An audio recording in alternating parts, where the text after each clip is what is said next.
So hello everyone, तुमच्या सर्वांचं स्वागत आहे प्रिन्स ट्रेडिंगमध्ये. मी पुष्पक दीक्षित, इन्व्हेस्टर, ट्रेडर आणि ट्रेनर आहे ना स्टॉक मार्केट. तर जसं तुम्ही तर बघू शकता, आज आहे 29 एप्रिल, संध्याकाळचे 9:35 होत आहे. थोडंसं आज मी व्हिडिओ लेट करत आहे. थोडंसं मी आज बाहेरगावी असल्यामुळे मला तुम्हाला प्रॉपर लवकर व्हिडिओ डिलिव्हर करता आला नाही. आणि मोस्ट इम्पॉर्टंट, जसं तुम्हाला माहिती आहे की जो लास्ट व्हिडिओ मी केला होता तो 23 तारखेला केला होता. खूप जास्त बिझी शेड्यूल असल्यामुळे मला व्हिडिओ अपलोड करता जमणार नाही. बट इथून पुढे तुम्हाला कंटिन्युअसली व्हिडिओज बघायला मिळतील. तर मित्रांनो, तुम्ही जर चॅनलवर नवीन असाल, सबस्क्राईब केलं नसेल आपल्या चॅनलला, तर सगळ्यात पहिल्यांदा सबस्क्राईब करून घ्या, जेणेकरून जेव्हा पण मी व्हिडिओ अपलोड करेन तुम्हाला ऑटोमॅटिक नोटिफिकेशन येऊन जाईल. जसं की तुम्हाला माहिती आहे की इथं मी खूप कंटिन्युअसली व्हिडिओ अपलोड करतो.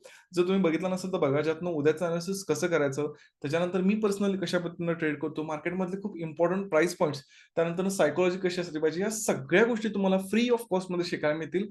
तुमच्या मॅक्सिमम ट्रेडर मित्रांना शेअर पण करा, जेणेकरून आपलं चॅनल ग्रो होण्यामध्ये मदत पण होईल. तर चला जाणून घेऊ की कशा पद्धतीने आज गोष्टी झाल्या. तर जर तुम्ही तर बघितला तर मार्केटमध्ये आज वन साइडेड रॅली बघायला मिळाली. निफ्टीमध्ये आपल्याला 223 पॉईंटचा वन साइडेड मोमेंटम, तर बँक निफ्टीमध्ये 1223 पॉईंटचा मोमेंटम तुम्ही जर बघितला मार्केटमध्ये बघायला मिळाला. 223 इथं आपल्याला कॉमन बघायला मिळालं. तर सगळ्यात पहिल्यांदा व्हिडिओ स्टार्ट करायच्या आधी थोडंसं जे काही आपलं पेंडिंग आहे ते थोडंसं आपण वन बाय वन करूया, जेणेकरून तुम्हाला गोष्टी लक्षात येतील. सगळ्यात पहिल्यांदा हा जो व्हिडिओ होता 23 तारखेला अपलोड केला होता, ज्यामध्ये मी स्पेसिफिक सांगितलं होतं की 24 तारखेला मार्केटमध्ये साइडवेज राहू शकतं. मार्केटमध्ये असं मोमेंटम मिळणार नाही. मार्केट एक रेंजमध्ये राहू शकतं. हे मी स्पेसिफिक सांगितलं होतं. जर व्हिडिओ बघितला नसेल तर जाऊन बघा. ज्यामध्ये मी स्पेसिफिक या 23 तारखेला मेन्शन केलं होतं की मार्केट रेंजमध्ये राहू शकतं आणि साइडवेज राहू शकतं. एक्झॅक्टली मार्केट रेंजमध्ये आणि एका साइडवेजमध्येच राहिलं. जसं की तुम्ही बघू शकता, ही रेंज होती, त्या रेंजमध्ये राहिलं, साइडवेज राहिलं. सो हे जे अनालिसिस आहे आपलं खूप छान पद्धतीने वर्क होतं. जाऊन तुम्ही सगळे व्हिडिओ बघा, तुम्हाला गोष्टी लक्षात येतील. रिझन काय होतं, लॉजिक काय होतं, स्वतः तुम्ही व्हिडिओ बघाल, गोष्टी लक्षात येतील. त्यानंतर पर्सनली मी कसं काम केलं, म्हणजे ह्या दिवशी मी 24 तारखेला कसं काम केलं, जसं की तुम्ही तर बघू शकता. 24 तारखेला काय काम केलं, 25 ला कसं काम केलं, 26 ला कसं काम केलं, वन बाय वन आपण बघूया. सगळ्यात मी तुम्हाला डायरेक्टली 24 तारखेला इथं घेऊन जातो. सो आता आपण डायरेक्ट 24 तारखेला आलोय, तुम्ही इथं बघू शकता. सगळ्यात पहिल्यांदा प्री मार्केट लेव्हल्स, त्यानंतर तुमच्यासमोर तुम्ही बघू शकता कुठलाही ट्रेड इथं बनवण्यात आला नाही. कारण ह्या मार्केटमध्ये आपण काय मिळवणार किंवा बनवून काय बनवणार. सो कधी पण जेव्हा साइडवेज मार्केट असतो, ऑप्शन बाईंगला काही प्रॉफिट नसतो. ऑप्शन बाईंग करू पण नाही, त्यामुळे पर्सनल देखील तो कुठला ट्रेड केलेला नाही. त्यानंतर तुम्ही बघू शकता 25 एप्रिल, सगळ्यात पहिल्यांदा प्री मार्केट लेव्हल्स, त्यानंतर कोटक बँकची तेव्हा न्यूज होती, तुम्ही इथं बघू शकता. सो मी तुम्हाला हे पण दाखवतो. 25 एप्रिलला जो मी ट्रेड घेतला होता तो ट्रेड पण दाखवतो. सो जसं तुम्ही इथं बघू शकता, एक्झॅक्टली आपण इथं बॉटम पकडला होता. ही प्रिन्स ट्रेडिंगची खासियतच आहे. जर तुम्ही बघितला नसाल तर बाकीचे सगळे माझे व्हिडिओ बघा, तुम्हाला लक्षात येतील. 10:55 तुम्ही इथं बघू शकता. 10:55 तुमच्या समोर आहे. 25 एप्रिल, 25 एप्रिल. सो अशा पद्धतीनेच आपण काम करतो. पोझिशन बुक लाईव्हमध्ये अपडेट, जर कोर्समध्ये इंटरेस्टेड असाल तर खाली दिलेल्या डिस्क्रिप्शन बॉक्समध्ये जो नंबर आहे त्याला कॉल किंवा व्हॉट्सअप करू शकता. सो तुमच्या समोर आहेत सगळ्या गोष्टी. कशा पद्धतीने आपण काम केलं हे देखील तुम्ही इथं बघू शकता. त्यानंतर जाऊया आपण 26 एप्रिलला. जस्ट तुम्हाला सगळा माझा महिन्याचा अपडेट समजू दे, दॅट्स वाय मी तुम्हाला या सगळ्या गोष्टी दाखवत आहे. कारण मी अपलोड करू शकलो नाही व्हिडिओ, बट तुम्हाला समजू दे, दॅट्स वाय मी तुम्हाला हे करत आहे. सो इथं बघू शकता 26 एप्रिल, तुम्हाला पण इथे दिसत असेल 26 एप्रिल. सगळ्यात पहिल्यांदा तुम्हाला मी दाखवतो 1:49 तुमच्या समोर आहे. तुम्ही इथं सगळे क्रॉस चेक व्हिडिओ थांबवून वगैरे बघू शकता. तुमच्या समोर आहेत सगळ्या गोष्टी. सो मी तुम्हाला एकदा फास्ट दाखवतो, जेणेकरून तुम्ही नंतर व्हिडिओ बघा. आणि जसं तुम्ही इथं बघू शकता, हे आहे आजचं. तर कशा पद्धतीने मी आज काम केलं, सर्व गोष्टी मी तुम्हाला शेअर करतो. सगळ्यात पहिल्यांदा आज मी बाहेर असल्यामुळे मी जस्ट मोबाईलवरूनच ट्रेड करत होतो. माझा जो व्ह्यू होता तो सेलिंगला होता. 2 ट्रेड इथं माझे झाले आणि दोन्हीमध्ये पण मी इथं लॉस बुक केला. जसं की तुम्ही इथं बघू शकता, मोबाईलचे सगळे इथं स्क्रीनशॉट्स आहेत. कारण मोबाईलवरूनच मी सगळ्या गोष्टींचं ट्रेडिंग केलंय. आज जो लॉस आपण बुक केला तो इथं तुम्ही बघू शकता. सो ओव्हरऑल तुम्हाला मी सांगितलं की मी कशा पद्धतीने ट्रेड्स घेतलेत. ओव्हरऑल सगळ्या गोष्टी तुम्ही बघितला. इथं मी माझे एक्झिट केलेत, जेणेकरून तुम्हाला समजावं की कशा पद्धतीने मी काम करतो. चला जाणून घेऊया की आज कशा पद्धतीनं गोष्टी आपण शिकू शकतो, समजून घेऊ शकतो. उद्या मार्केटमध्ये काय होऊ शकतं, या सर्व गोष्टी आपण वन बाय वन शिकून घेऊया. मोस्ट इम्पॉर्टंट, आज जर तुम्ही बघितला मार्केटमध्ये आज पर्सनली माझा इथं लॉस झाला. बट एक गोष्ट तुम्ही ऑब्झर्व्ह केला, यातनं तुम्हाला काय शिकायला मिळते, यातनं तुम्ही काय शिकू शकता. आज मी तर सेल पोझिशन बनलोय, इथं पण सेल पोझिशन बनलोय. म्हणजे 2च्या 2 ट्रेड घेतले बट सेल केलेत. त्यानंतर जर तुम्ही बघितला मार्केट इथून मी जिथून सेल पोझिशन बनलोय, किती गेलं?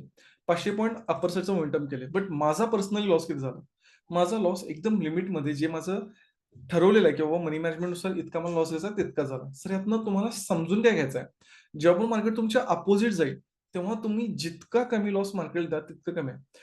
मला तुम्हाला एक सांगायचं, तुम्ही Instagram रील्सवर बघितला, YouTube शॉर्ट्सवर बघितला, YouTube व्हिडिओजमध्ये बघितला, वेगवेगळ्या कोर्सेसमध्ये पण बघितला, पण मला तुम्हाला हेच सांगायचं की हेच इम्पोर्टंट आहे.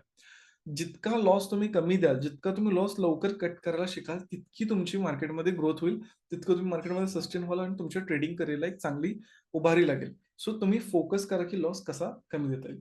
त्यानंतर एक मला तुम्हाला अजून गोष्टी ह्याच्याशीच कोरिलेट करून शिकवायच्या आहे, जेणेकरून तुम्हाला आणि गोष्टी लक्षात येतील. मार्केट तुमचं पेशन्स टेस्ट करतं. आज हा मी तुमच्यासमोर 15 मिनिटात चार्ट लावला. जर मी इथं 5 मिनिट्सचा लावलं तर तुम्हाला आणि जास्त गोष्टी क्लिअर होतील. जसं की तुम्ही इथं बघू शकता, मार्केट तुमचं पेशन्स टेस्ट करतं. ह्याचं बेस्ट एक्झाम्पल. जर तुम्ही इथं बघितलं, मार्केटमध्ये असा कुठलाही प्रॉपर मोमेंटम नाही. एक कॅन्डल जर बघितलं त्यानंतर असं मोमेंटम काय नाही. या दिवशी तर अजिबातच नाही. मार्केट पूर्णपणे साइडवेज आहे आणि त्याच्या पुढे तर काही विचारूच नका. फक्त 70 पॉइंटमध्ये आहे मार्केट. आज मला तुम्हाला विचारायचं आहे, जर तुम्ही डेलीचं मनी मॅनेजमेंट केलं नाही, लेट्स एक्झाम्पल उदाहरण म्हणून तुमचं डेलीचं मनी मॅनेजमेंट आहे 2,000. बट ह्या दिवशी तुम्ही मार्केट बरोबर रिव्हेंज घेत बसला, की नाही मला थोडंसं वाटतंय असं तसं. या दिवशी तुम्ही 5,000 लॉस करून बसला. पुढच्या दिवशी पण तुमचं डेलीचं लिमिट आहे 2,000. ते ऑलरेडी झालं. बट तुमचा व्ह्यू आहे की नाही मागचे 3,000 कव्हर करायचे अजून मार्केटमध्ये करू, अजून मार्केट करू. कारण तुम्ही इथं बाय करा, सेल करा, मार्केट कुठे गेलेलंच नाही. त्यामुळे किती जरी म्हणला 10,000 आणि जर पुढच्या दिवशी हे सगळं रिकव्हर करायला जरी गेला 20,000. म्हणजे मी तुम्हाला हे का प्रॅक्टिकल बोलत आहे? आपण जर आपल्या मनी मॅनेजमेंटवर कंट्रोल ठेवला नाही, तर तुम्ही इथं बघू शकता 3 दिवसामध्ये सगळे पैसे संपलेत का एक्स्ट्राचा लॉस झाला. आणि पुढच्या दिवशी आपल्याकडे कॅपिटल नाहीये ट्रेड करण्यासाठी, बट मार्केटमध्ये तुम्ही बघू शकता मोमेंटम किती आलाय. ही मार्केटची सायकॉलॉजी समजून घेणं, की मार्केट कसं चालतं, कशा पद्धतीनं बिहेव करतं, मार्केट कशा पद्धतीनं सायकॉलॉजी फॉलो करतं, हे समजून घेणं इम्पॉर्टंट आहे. आणि ह्या गोष्टींवर फोकस करा, तर तुम्हाला मार्केटमध्ये एक चांगला तुम्हाला ग्रोथ आणि तुम्हाला एक सस्टेनेबिलिटी तुम्हाला बघण्यात येईल. जर तुम्हाला पॉइंट्स आवडत असतील, गोष्टी शिकायला मिळत असतील, तर लाईक करायला विसरू नका, कमेंट करायला विसरू नका, जेणेकरून मला समजेल की तुम्हाला ह्या गोष्टी आवडत आहेत. सो कमेंट करा, मॅक्सिमम लोकांना शेअर देखील करा. जसं तुम्हाला माहिती आहे की 1 तारखेला सुट्टी आहे. उद्या आपल्याला एक्सपायरी मार्केटमध्ये बघायला मिळेल बँक निफ्टीची. जसं तुम्हाला माहिती आहे की दर बुधवारी बँक निफ्टीची असते आणि त्यानंतर दर गुरुवारी निफ्टीची असते. बट इथं सुट्टी असल्यामुळे उद्या आपल्याला एक्सपायरी बघायला मिळेल. त्यामुळे मनी मॅनेजमेंट फॉलो करा. जास्त ओव्हर ट्रेडिंग करू नका आणि मोस्ट इम्पोर्टंट मला तुम्हाला सगळ्यांना सांगायचं आहे, की तुम्ही नुसतं ट्रेड घ्यायच्या म्हणून ट्रेड घेऊ नका. एका कन्व्हिक्शननं, एका सेटअपनं, एका प्रॉपर माइंडसेटनं काम करा. चला. ओव्हरऑल जर आता मार्केटबद्दल बोलायचं झालं, मी तर एक डेली टाईम फ्रेम जर लावली आता, तुम्ही इथं बघू शकता, तर मार्केटमध्ये एक खूप स्ट्राँग बायिंग कॅन्डल बनले आणि मार्केटनं जर तुम्ही बघितला ऑल टाईम हाय जो होता, तो ऑलरेडी क्रॉस केला. ऑल टाईम हाय होता, तो क्रॉस केला आणि मार्केट ऑलमोस्ट इथं तुम्ही बघितला 50,000च्या लेव्हलच्या इथं आहे. सो ओव्हरऑल आज ना उद्या मार्केटमध्ये 50,000 लेव्हल जाईल, हा माझा पर्सनल व्ह्यू आहेच. म्हणजे ओव्हरऑल सगळीकडेच हे बोलणं चालू आहे. बट मला पण असं वाटतं, की नाही मार्केटमध्ये 50,000 टच होऊ शकतं. बट लगेच उद्याच होईल किंवा लगेच होईल असं नाही वाटत. एक थोडा वेळ असं होऊन अशा पद्धतीने होईल. बट मार्केटमध्ये 50,000 टच होईल ही लेव्हल हे कन्व्हिक्शन खूप जास्त वाढलेलं आहे. जसं तुम्हाला मी बोलत आहे, बट लगेच मार्केट असं 50,000ला टच नाही करणार. ते पहिल्यांदा थोडंसं मार्केट खाली येणार. खाली येणार, मार्केटमध्ये स्टॉप लॉसेस क्रिएट करणार आणि मग मार्केट परत एक अपोझिटचा मोमेंटम करणार. सो अशा पद्धतीने तुम्हाला मार्केटची सायकॉलॉजी समजून घ्यायची आहे, मार्केटमध्ये लक्ष द्यायचं आहे. आणि ओव्हरऑल मी बघतोय, प्रत्येक जण बँक निफ्टी किंवा नॉर्मली एक काहीतरी असं घेऊन काम करत असतं. तर मला तुम्हाला काय सांगायचं आहे, तुम्ही इंट्राडे करा. तुम्ही स्पेसिफिक एखादा स्टॉक, एखादा इंडेक्स तुम्हाला जे काही करायचं ते करा. बट त्याच्यासोबत स्विंग ट्रेडिंग ते पण लक्ष द्या. इन्व्हेस्टिंगकडे पण लक्ष द्या. म्युच्युअल फंडकडे पण लक्ष द्या. ओव्हरऑल तुम्हाला डायव्हर्सिफाय करता यायला पाहिजे. म्हणजे मेन गोष्ट तुम्ही कराच. बट त्यासोबत बाकीच्या गोष्टी माहिती असणं आणि बाकीच्या गोष्टी करणं हे देखील तितकंच इम्पोर्टंट आहे. होपफुली हे पॉइंट्स तुम्हाला फायदा देत असतील. यातनं तुम्ही गोष्टी शिकत असाल, समजून घेत असाल, तर मला सांगा कमेंट बॉक्समध्ये की तुम्हाला यातनं काय फायदा होत आहे, तुम्हाला कुठल्या-कुठल्या गोष्टी आवडतात, जेणेकरून मला आणि जास्त मोटिव्हेशन मिळेल आणि आणि जास्त मी तुम्हाला ताकदीनं सगळ्या गोष्टी डिलिव्हर करेन. चला जाणून घेऊया आता ज्यासाठी तुम्ही खूप बेसब्रीनं इंतजार करता किंवा मॅक्सिमम तुम्ही हा व्हिडिओ बघायला ह्यासाठी येता, असं मी समजतो. तर उद्याचं एनालिसिस. चला. कशा पद्धतीने आपण मार्केटला समजून घ्यायचं किंवा मार्केटला अॅनलाईज करायचं आपण समजून घ्या. ओव्हरऑल आज मार्केटला आपल्याला वन साइडेड बायिंग मोमेंटम मिळालेला आहे. नो डाउट मार्केटमध्ये बायस स्ट्राँग आहेत. नो डाउट मार्केटमध्ये बायस स्ट्राँग आहेत. बट जर तुम्ही थोडंसं चार्टला ॲज इट इज बघायला गेला, तर तुम्हाला काही गोष्टी समजतील, जे मी तुम्हाला आता वन बाय वन शेअर करतो. उद्या जो माझा मार्केटकडे व्ह्यू आहे, ॲज पर चार्ट, तो आहे मार्केटमध्ये सेलिंग. उद्या मी मार्केटला सेलिंग साइडला बघत आहे. मी सेलिंग साइडला मार्केटमध्ये का बघत आहे? बायिंग तर इतकं स्ट्राँग झालंय, तरी पण मी मार्केटमध्ये सेलिंग साइडला का बघत आहे? तर त्याचे काही रिझन्स आहेत, मी तुम्हाला सांगतो. फर्स्ट, जे मी तुम्हाला शेअर करेन, की मी मार्केटला सेलिंगला का बघत आहे? मार्केट ऑल टाईम हायला आहे. तुम्ही जर बघितलं मार्केटकडे वर जाण्यासाठी एकतर कुठला रेझिस्टन्स नाहीये, प्लस वर एस-एल अवेलेबल नाहीये, की बाबा मार्केटमधून वरून सेलिंग आले, तर कोणीतरी सेल करून ठेवलेत. वर मार्केटमध्ये एस-एल्स अवेलेबल नाहीयेत. त्यामुळे हाय चान्स आहे, की मार्केटमध्ये आपल्याला एक सेलिंग बघायला मिळू शकतं. दुसरं, दुसरं जे रिझन आहे ते सायकॉलॉजिकल रिझन आहे. आज मला जर तुम्हाला विचारायचं आहे, जर मी आता इथं डेली टाईम फ्रेम मी ओपन केली, डेली टाईम फ्रेम मी ओपन केली, बँक निफ्टी ऑल टाईम हायला आहे. तर खूप लोकं जे इन्व्हेस्टर आहेत, आज तुम्हाला पण माहिती आहे, की जे इन्व्हेस्टर आहेत, मार्केटमध्ये सगळेच लोकं काम करतात. जे इन्व्हेस्टर आहेत, आज त्यांच्या मनामध्ये कुठेतरी खुशी पण आहे आणि धाकधूक पण आहे. कारण त्यांचा आता प्रॉफिट हायमध्ये चालू आहे. मार्केट ऑल टाइम हायला आहे. तुम्ही तर बघू शकता मार्केट ऑलमोस्ट ऑल टाइम हायच्या जवळ आहे. जसं मार्केट थोडं खाली येईल त्यांचा लॉस दिसायला चालू होतो आणि कुणाचीच अशी इच्छा नसते की त्यांचा लॉस व्हावा किंवा त्यांच्या हातात जो प्रॉफिट आहे तो निघून जावा. त्यामुळे प्रॉफिट हातातून निघून जायला नको, त्यामुळे त्यांनी प्रॉफिट बुकिंग करण्याचा चान्स हाय आहे. म्हणजे उद्या मार्केट ऍटलीस्ट त्यांना थोडंसं भीती दाखवू शकतं किंवा जे वीक इन्व्हेस्टर्स आहेत किंवा उदाहरण म्हणून ज्यांना चांगला प्रॉफिट पण दिसायला त्यांनी पोझिशन एक्झिट देखील करू शकतात. कारण तुम्हाला माहिती आहे की इलेक्शन्स आहेत, त्यामुळे हाय चान्स आहे मार्केट तसं देखील आहे. म्हणजे सगळे लोक एक्झिट नाही करणार, सगळे इन्व्हेस्टर एक्झिट नाही करणार, बट काही असे इन्व्हेस्टर्स असतील की ऑल टाइम हायमुळे त्यांनी प्रॉफिट बुकिंग करू शकतात. त्यामुळे आपल्याला एक सेलिंग बघायला त्यामुळे मिळू शकतं. त्यानंतर जर बघितला की मी स्पेसिफिक का बघत आहे की उद्या मार्केटमध्ये सेलिंग होत आहे, तर तिसरं रिझन काय ते पण तुम्ही समजून घ्या. आजचा चार्ट जर तुम्ही व्यवस्थित बघितला तुम्हाला लक्षात येईल. आज प्रत्येक रिटेलरनं मनापासून प्रयत्न केलाय. रिटेलर पण म्हणू शकता, सेलर पण म्हणू शकता. मनापासून प्रयत्न केला मार्केटला खाली आणण्यासाठी. मार्केटमध्ये सेलिंग आलं, सेलिंग आलं, सेलिंग आलं, सेलिंग आलं, सेलिंग आलं, सेलिंग आलं. त्यानंतर जर तुम्ही इथं बघितला, इथं मार्केटने एक ब्रेकआउट दिला. बट इथंपर्यंत जर बघितला, मार्केटने इथं सेल करायला टाइम दिला, मार्केटनं परत इथं सेल करायला टाइम दिला, एसएल घेतले.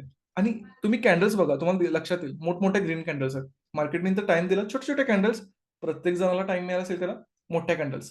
परत मार्केटमध्ये थोडे छोटे कॅन्डल परत मोठ्या कॅन्डल्स, छोटे छोटे कॅन्डल्स परत मोठ्या कॅन्डल्स, छोट्या कॅन्डल्स परत मोठ्या कॅन्डल्स. ह्यातनं तुम्हाला काय दिसते?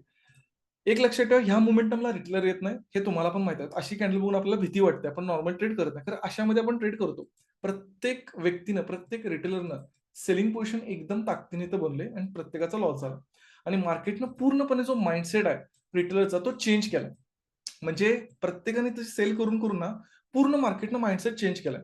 तर इथं मला जे दिसतंय की 39,000 49,000च्या वर गेल्यामुळं सगळे जे सेलर्स आहेत ते आता बाईंग मध्ये कन्व्हर्ट झाले असतील. सगळे जे सेलर्स आहेत ते बाईंग मध्ये कन्व्हर्ट झाले असतील आणि मार्केट आता ह्यांना टार्गेट करायला उद्या सेलिंगला येऊ शकतं किंवा ह्यांना ऍटलीस्ट भीती दाखवायला तरी येऊ शकतं. सो होपफुली तुमच्या लक्षात येत आहे की मार्केटला कशा सायकोलॉजीनं बघतो, कशा पद्धतीने समजून घेतो. अनालिसिस आवडत असेल कमेंट करा विसरू नका, जेणेकरून मला समजेल की तुम्ही यातनं गोष्टी शिकतात, गोष्टी समजतात.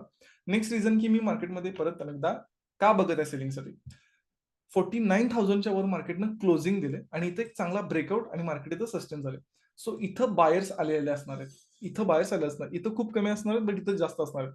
सो ह्या बायर्सना टार्गेट करायला, म्हणजे ज्यांनी कॉल बाय करून ठेवलाय की नाही आता मार्केट वरच आहे, तर त्यांना भीती दाखवण्यासाठी आणि त्यांचे थोडासा लॉस करण्यासाठी किंवा त्यांचे एसएल्स घेण्यासाठी मार्केट उद्या येऊ शकते. कारण 49,000 ही एक इम्पॉर्टंट लेवल आहे. जसं तुम्हाला माहिती आहे 49,000, 49,500 हे इम्पॉर्टंट लेवल आहे. तर त्यांना हे करायला मार्केट येऊ शकतं. आणि ओव्हरऑल जर तुम्ही ऑप्शन चेन बघितला तर तुम्हाला ऑप्शन चेन मध्ये एक गोष्ट दिसेल, पीई साईडला एका वेगळ्या लेवलला शॉर्टिंग चालू आहे. म्हणजे जे पुट्स आहेत ते एका वेगळ्या लेवलला शॉर्ट करत आहेत. जर तुम्ही इथं व्यवस्थित बघितला, इथं ऑलरेडी एका वेगळ्या लेवलला ओपन इंटरेस्ट ऍड झालेला आहे.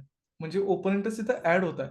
बट जर तुम्ही इथं सीची इथं बघितलं, ओपन इंटरेस्ट निघत आहे. म्हणजे मोठे जे प्लेयर्स आहेत ते इथं सी सेल करतच नाही, त्यांनी पी सेल करत. त्यांचा व्यू आहे की मार्केट अजून मोठ्या लेवलला वर जाईल, जे की होऊ पण शकतं, 100% काही नाहीये. बट हाय चान्स आहे ऍटलीस्ट यांना थोडंसं मार्केट भीती दाखवण्यासाठी मार्केट खाली येऊ शकतं. सो हे होते माझे मेजर 5 रिझन्स की मार्केट इथून डाऊन साईडचं मोमेंटम का करू शकतं.